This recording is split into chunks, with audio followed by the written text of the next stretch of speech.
Buenas, mi nombre es Eduardo de Luis Espinosa. Soy estudiante de la Fundación Universitaria del Área Andina de Ingeniería Civil, cursando actualmente la materia de pavimentos en el grupo 901. A continuación vamos a hablar sobre este artículo en el cual se hace este estudio, que es estudio geotécnico, que se hace con el fin de diseñar las vías Las Mercedes-Teorema. Eso fue realizado en el departamento del Norte de Santander, Colombia, en diciembre de 2012. Entonces vamos a conocer cómo se hizo todo ese estudio geotécnico en esa zona. Y eso lo hemos representado aquí. Vamos a conocer primeramente cómo se diseñó esa exploración del perfil de suelo. La caracterización del perfil de suelo de fundación se llevó a cabo mediante apiques a una profundidad de 1 metro, experimentación mediante ensayos en laboratorio y análisis de los resultados obtenidos. Entonces, como principal variable que encontramos es esa profundidad de 1 metro para los apiques. Si encontramos bajo las normas, bajo el manual de envías para el diseño de este tipo de pavimento flexible, para bajos volúmenes de tránsito y altos volúmenes de tránsito, encontramos estas especificaciones a partir de las cuales se debe hacer el estudio, la profundidad de esos apiques, esos sondeos que se van a realizar. Aquí encontramos que para estos dos tipos de tránsito, para el cual se está diseñando una vía, se debe hacer una profundidad de 1,5 metros. Esto con el fin de que ese bulbo de presiones que están siendo ejercidos por el eje, por un eje equivalente, esos esfuerzos que van a pasar a su rasante puedan ser disipados en esa profundidad, en esos perfiles, en esas capas. Entonces, por eso la importancia de hacer el estudio a 1,5 metros desde la subrasante. Entonces, de ahí empezamos nosotros a entender la importancia de por qué cumplir estos parámetros y por qué la importancia de llevarlos a cabo correctamente al realizar estos estudios. Entonces, acá inmediatamente encontramos ese defecto que se hace a 1 metro, se están perdiendo, la norma incluso habla de 1,20 metros que pueden ser usados para realizar estos sondeos, pero aquí hablamos que 1 metro, se están perdiendo 0,20 metros, 20 centímetros, que no voy a poder yo saber qué hay debajo, qué está pasando con esa última parte de mi suelo, que son las que reciben esas últimas cargas. Entonces, es importante destacar esto en este punto. Como ensayos de laboratorio se hicieron los límites de álgebra, se hicieron la volumetría, que acá lo hemos representado, límites plásticos, límites líquidos, clasificación para poder determinar qué tipo de material hay, y el CBR, que es el que nos va a permitir conocer esa capacidad portante de ese suelo sometido a esas fuerzas portantes, ¿no? Bueno, como tal, acá vemos todo esto. A continuación vamos a ver, si vemos rápido que este suelo se encuentran por unas arenas limosas, por unas rabillas limosas. Más adelante en otros apiques empezamos a encontrar perfiles de suelo con muchas partículas de limo, con muchas partículas de finos, y que como tal este tipo de perfiles de suelo son los que queremos identificar en nuestra subrasante para poder evitar esos comportamientos problemáticos que nos van a deteriorar nuestro pavimento. Entonces aquí en este estudio podemos encontrar en todas esas clasificaciones, en todos esos estudios, esos grosores de suelo que son problemáticos, como estos limos inorgánicos de plasticidad media, arriba de plasticidad baja, en otros apiques. De esa manera encontramos esos suelos en nuestras subrasantes, esos suelos problemáticos. Y bueno, es una de las cosas que tenemos que tener muy en cuenta, ¿no? Con ese fin se hace toda esta caracterización. Y aquí encontramos, por ejemplo, esto, que es una capa de limo, otra capa de arena, y todo el fin es poder identificarlos, poder evitarlos, poder definir después definir qué tipo de tratamiento vamos a hacer, si vamos a remover, si vamos a reducir humedades para mejorar esos comportamientos, si vamos mejor dicho, a poder solucionar todas estas cuestiones. Entonces se hace el ensayo SBR, y otra cosa que debemos destacar de este ensayo es que se calcula la capacidad portante de ese suelo, pero hay algo que no encontramos, y es un ensayo que nos permita a nosotros conocer lo que son los cambios volumétricos de nuestro suelo, de esa presencia de suelo fino. Como está esa presencia de suelo fino, es necesario conocer qué tanto cambia cuando está en presencia de agua, ¿no? Cuando está en presencia de ese factor que hace que cambie eso. Y es ahí donde este estudio del CBR nos permite a nosotros conocer ese porcentaje de expansión. Aquí aparece un índice de penetrómetro dinámico.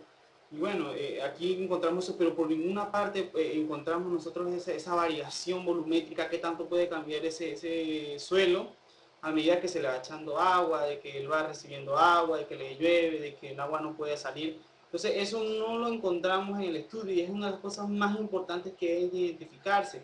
¿Por qué? Porque estos suelos son unos suelos problemáticos. Aquí en el capítulo 4.6, este punto 6, podemos encontrar esos suelos que nos van a deteriorar nuestra estructura de pavimento, porque al presentar esos cambios volumétricos nos presentan ondulaciones, fisuras en la superficie del pavimento, que serán reflejadas en la regularidad, superficie, estructura de aumento, que podemos medir con ese índice de rugosidad llamado IRI. ¿Cómo medimos eso en un ensayo geotécnico? ¿Cómo podemos, mediante qué ensayos? Lo podemos hacer con el ensayo de CBP, de Lambert, podemos con el CBR, como les decía, en este estudio aparece CBR, pero no encontramos esos porcentajes de expansión de las cuales podemos encontrarlo. Y es importante destacarlo, y más cuando en este suelo se determinó la presencia, como vimos anteriormente, de esos suelos problemáticos, ¿no? Que aquí los encontramos.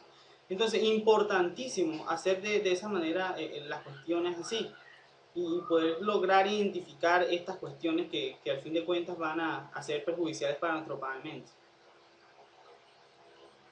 Entonces, ahí es la importancia de poder hacer todos estos estudios acorde. Yo me puse a mirar estas tablas y pues ese porcentaje de expansión que quizás encontramos en otros tipos de estudios, encontramos en otros tipos de, de estudios realizados no se ve aquí. Y ahí es donde encontraremos este siguiente ejemplo. Que buscando también otros artículos puedo analizar este. Por ejemplo, aquí un perfil estratigráfico de subsuelo. Podemos encontrar una gravilla arcillosa color gris rojizo, encontramos, miren, en este caso encontramos lo que señalábamos primeramente, los apiques se deben realizar 1,50 metros, este tipo de sondeos para conocer totalmente ese campo del suelo en el que se va a rasurar ese bulbo de presiones por el eje equivalente.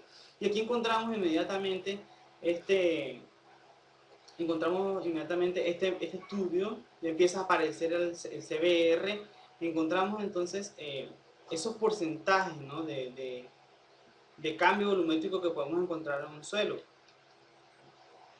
Y que es lo importante de poder calcularlo, ¿no? Entonces aquí es que conocemos los valores del CBR, que tenemos ya aquí nuestro CBR identificado. El CBR nos permite encontrar esa expansión total que va a sufrir nuestro terreno.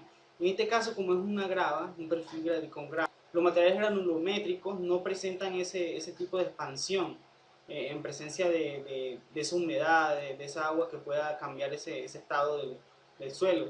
Y aquí como tal se presenta, pero en aquel estudio que analizamos no se presentaba este tipo por ningún punto de los del CBR, ningún estudio del CBR ni ninguna parte.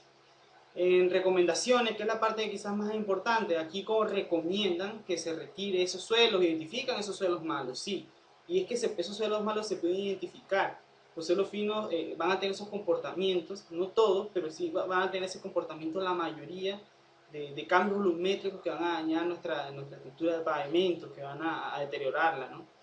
Entonces, la recomendación es que se debe poner dice que se deben hacer capas de una estructura de pavimento de base y base granular de 15 centímetros, y además de eso se debe hacer una mejoría, un mejoramiento de la subrasante también de 15 centímetros. Pero es ahí donde está el problema también, porque si definimos nosotros nuestros perfiles de suelos antes mostrados, analizar que esos suelos como tal presentan capas de limus muy grandes, muy altas, y que con un mejoramiento de ese subrasante de 15 centímetros no nos va a alcanzar a nosotros para poder solucionar el problema. Entonces, en este estudio como conclusión tenemos que no sabemos ni siquiera el cambio volumétrico que van a tener esos suelos, y tampoco no sabemos no tenemos tampoco la suficiente representatividad para saber a 1,5 metros si este perfil de suelo malo va a seguir en nuestro suelo.